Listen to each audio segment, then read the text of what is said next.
Hey, howdy, and hello, folks. Welcome back into T1A. Tank here, running week 5 waivers. Almost couldn't get that one out of there. Definitely help us out. Like, subscribe, click the notify, let you know when new stuff is coming out for us. On that note, let's get into it.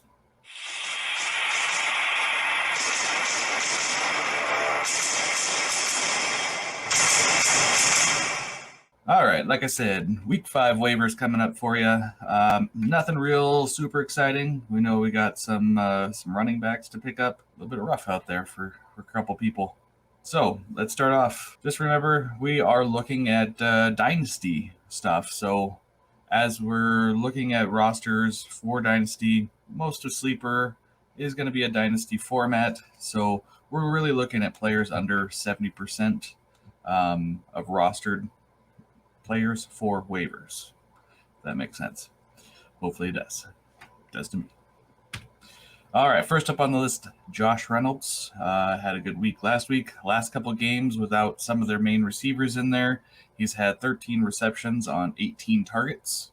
He's averaging 13.8 yards per reception. And with injuries to Swift, Chark, Amon-Ra St. Brown, with Jamison Williams not ready to go, they're going to have to throw to somebody besides Hawk, besides Jamal Williams.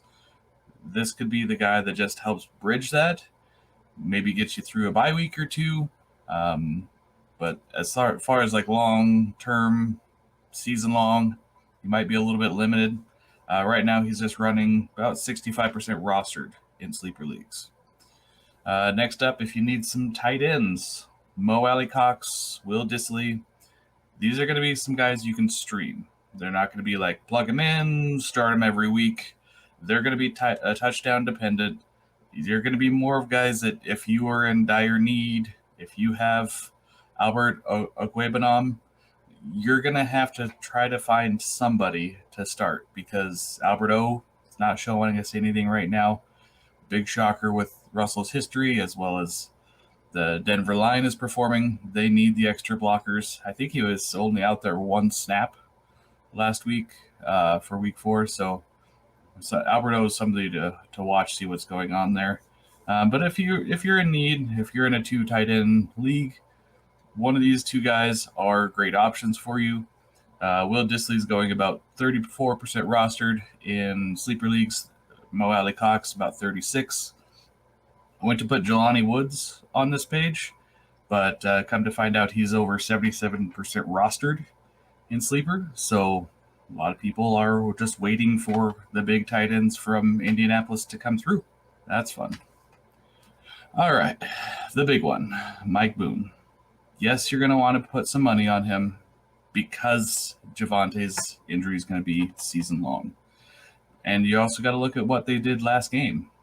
What Melvin's already done this year.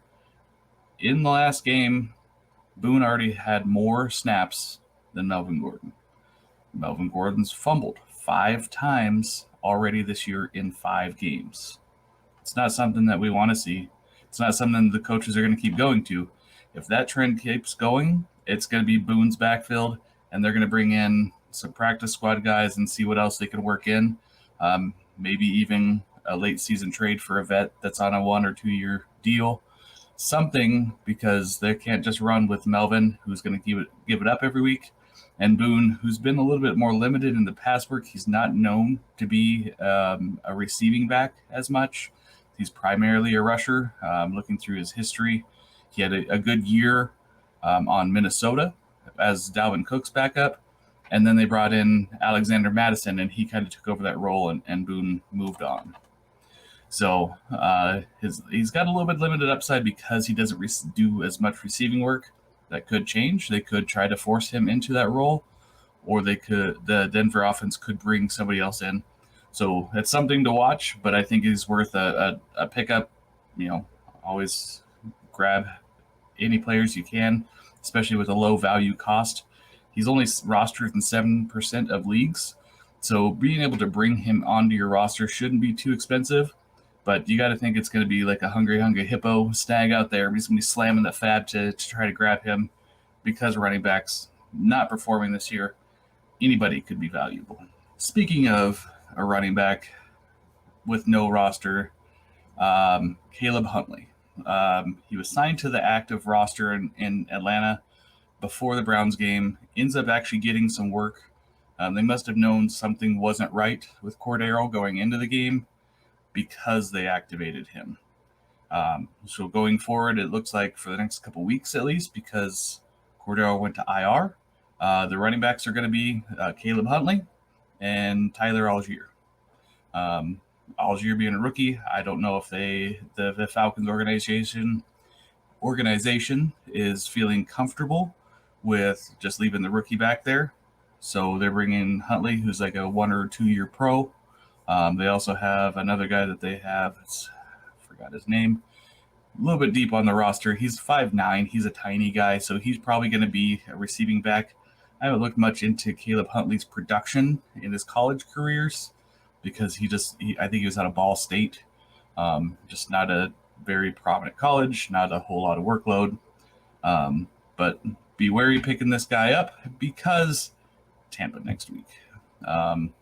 So it could be very limited work for the running backs in general in Atlanta. I think Tampa is going to be out for redemption and probably looking to just post up some points, and the Falcons are going to have to try to shoot out to keep up. Last week, though, Huntley did have 10 rushes, 56 yards, and a touchdown. So he had pretty decent value for being a part-time player in a game that they just picked him up off the practice squad.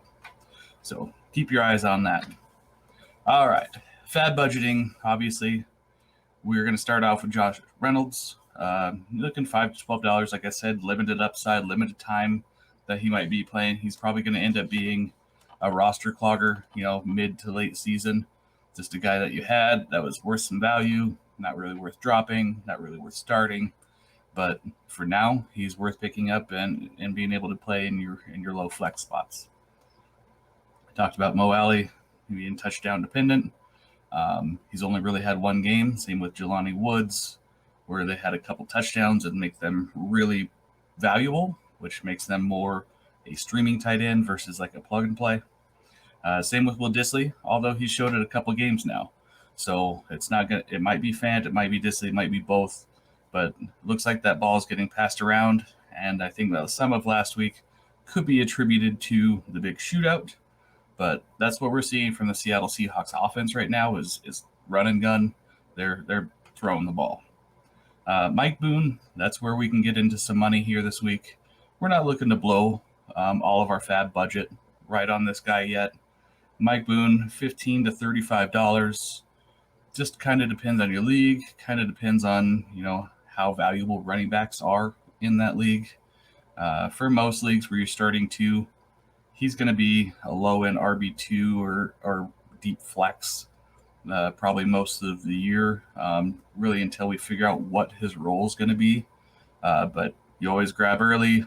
If they don't pan out to be anything, you can always cut them and get another waiver later. But it's hard to get running backs any cheaper than on the free agent budget. So, and then Caleb Huntley. Some of your league mates might not be up and up on what's going on in Atlanta. This might be a great time to just grab him for $5, $6, $7. If, again, it's a really heavy focused running back league, you're going to need to put some money down to get him.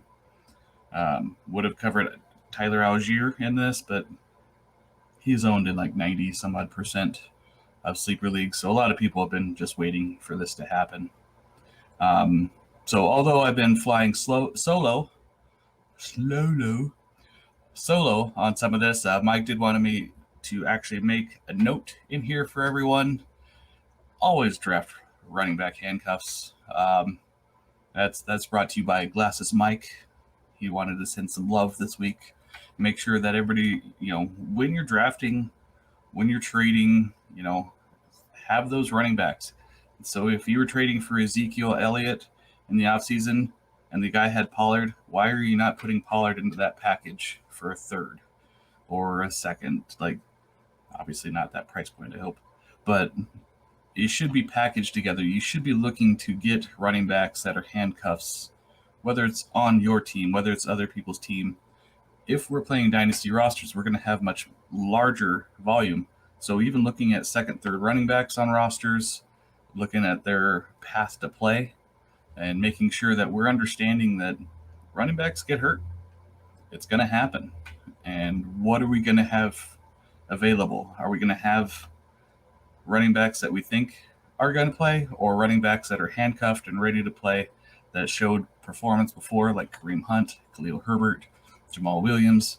These are guys that can run the role while their main back is out, and also have a small role while the main back is there. So, all right. Well, that's what I've got for us this week. Hope you all enjoy. Have a great one.